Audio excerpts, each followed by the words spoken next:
Dans les deux mondes, en ce monde-ci et en l'autre, l'être malfaisant se lamente. Il gémit et souffre en se remémorant ses mauvaises actions. Il est tout à fait évident que lorsqu'on agit d'une façon laide et basse, on est tout naturellement malheureux. Mais être malheureux parce qu'on est conscient de la laideur de ses actes, cela me paraît déjà un état très avancé. Parce qu'il faut être très conscient pour être conscient du mal que l'on fait, et être conscient du mal que l'on fait, c'est déjà le premier pas pour ne plus le faire. Généralement, on est tout à fait aveugle sur la laideur de ses actes. On fait le mal par ignorance, par inconscience, par petitesse, par cette espèce de repli sur soi qui vient de l'inconscience, qui vient de l'ignorance. Cet instinct de préservation obscur qui fait que l'on est prêt à sacrifier le monde tout entier à son propre bien-être. Et plus on est petit, plus le sacrifice offert à sa petitesse paraît naturel.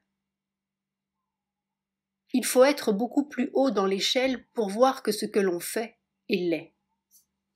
Il faut avoir déjà tout au fond de soi une sorte de prescience de ce qu'est la beauté, la noblesse, la générosité, pour souffrir de ne pas les porter en soi.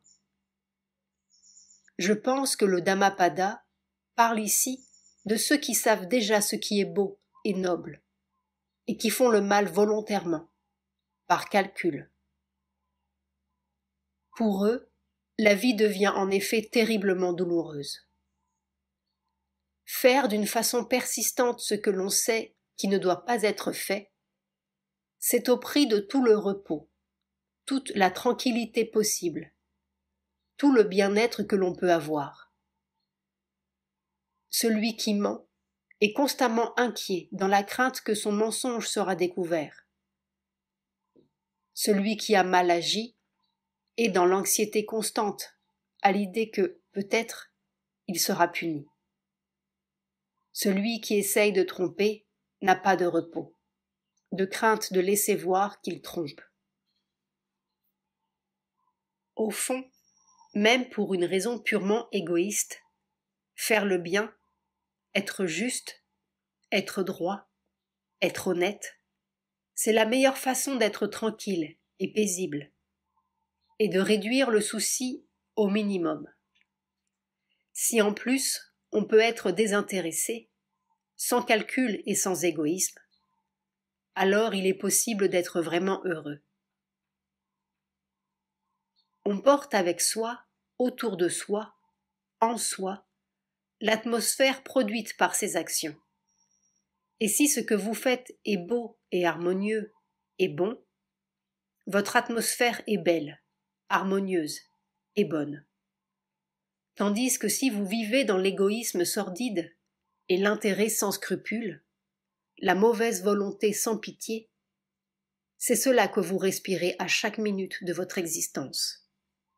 Et cela, c'est la misère, c'est le malaise perpétuel, c'est la laideur désespérée d'être laide.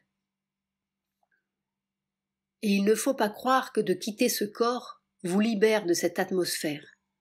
Au contraire, le corps est une sorte de voile d'inconscience qui diminue l'intensité de la souffrance. Si vous êtes sans la protection du corps dans la vie vitale la plus matérielle, la souffrance devient bien plus aiguë. Et vous n'avez plus l'occasion de changer ce qui est à changer, de corriger ce qui est à corriger, de vous ouvrir à une vie et à une conscience plus haute et plus lumineuse, plus heureuse. Il faut se dépêcher de faire son travail ici, car c'est ici qu'on peut le faire vraiment. N'espérez rien de la mort. La vie est votre salut. C'est en elle qu'il faut se transformer. C'est sur terre qu'on progresse. C'est sur terre qu'on réalise. C'est dans le corps qu'on remporte la victoire. 27 décembre 1957.